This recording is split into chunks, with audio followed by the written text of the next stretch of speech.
This video is brought to you by Knowledge at the Australian School of Business.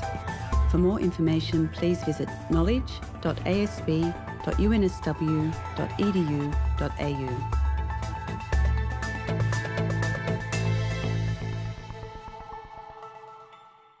I'm here with Paul Patterson, the Head of Marketing at the Australian School of Business, looking at an issue which is really affecting companies today, that of ambidexterity, where they use their frontline customer staff to also try and increase sales. Now, Paul, I understand you've recently done a survey about this with some of the major retail banks in Australia. What have you found? Yes, we've just pretty much concluded a major study of a retail bank in Australia and also one in Southeast Asia on this issue of ambidexterity of frontline people. In this sense, ambidexterity is an English word that means to be able to do two seemingly conflicting things simultaneously. In this case, we've been studying the ability of frontline people in retail banks to not only give excellent customer service, but simultaneously try to sell on, sell up. Right? And of course, a lot of people are not comfortable doing that. A short anecdote, when I go to my local branch of the whatever bank in Sydney, every time I go in there, let's say I deposit a cheque, and after the elderly gentleman takes the cheque and says thank you, he says, and oh look, by the way, could I interest you in seeing one of our financial planners, about an investment loan? Well, I hear the words, but his body language is saying to me, I'm not comfortable doing this. And in fact, he doesn't do it well. It's like a script. He's reading from a script, right? And he's not doing it well. He would never convince me. But clearly, the bank have told him, you've got to try and sell. I mean, Starbucks, for example, got themselves into a lot of trouble in the United States in recent months, in fact, in the recent year. Sales have plummeted, share prices have plummeted for a whole range of reasons. One of the key reasons was, as competition came into the market to try to boost sales, Starbucks forgot about their very value proposition, which was giving excellent, superb customer service. The employees were to engage people, talk to them very briefly, engage eye contact, brief conversation, get to know the customer, the very thing that made them famous. Then, in an effort to grow the business, they impose sales targets on their frontline people. And their frontline employees are writing blogs saying, this is destroying Starbucks. We can't give this excellent customer service and at the same time, Starbucks tell me that I've got to serve 50 cups of coffee an hour and X number of cakes. It's just not working. So we study this in retail banks because most banks now are asking people not only to give good service, but at the same time, sell up, sell on. Some of the interesting things that come out of it is this: staff often have what we call role conflict. In peak hours, you've got a queue of 12, 15 people waiting. What do? Do you try to reduce that queue quickly and keep the customer happy? Or do you try to sell on to every customer as per the script? And people are saying, we don't know what we're supposed to do. And so you've got this tension, you've got this psychological disequilibrium, which is affecting their performance.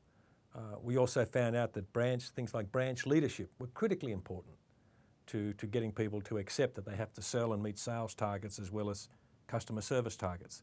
Some of the other things that came out that were key drivers of successful sales and service ambidexterity were that the rewards are perceived to be fair because most banks attach some sort of bonus to successfully meeting their sales and service targets.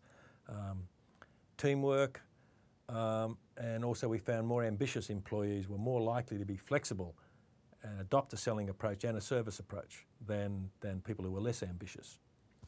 But also, you must have this issue of the customers now must be cynical enough that they must have gone into, say, a fast food restaurant and seen a label stamped on the back of the till saying, 1, smile, 2, ask the customer, do you want fries with that? How do you actually convince the customers that you're going to offer them something that they weren't going to get elsewhere? That's a good point, Julian. I think the issue here lies with empowerment. In other words, not having a very strict script that every frontline person works to, but rather to get them identify sales opportunities and only ask for the sale, if you like, if they see a sales opportunity. But don't just roll this script out automatically to everybody like my bank person does. I think that's a very salient point. And you must also have the issue of staff as well are much better connected now. They've got all the social media.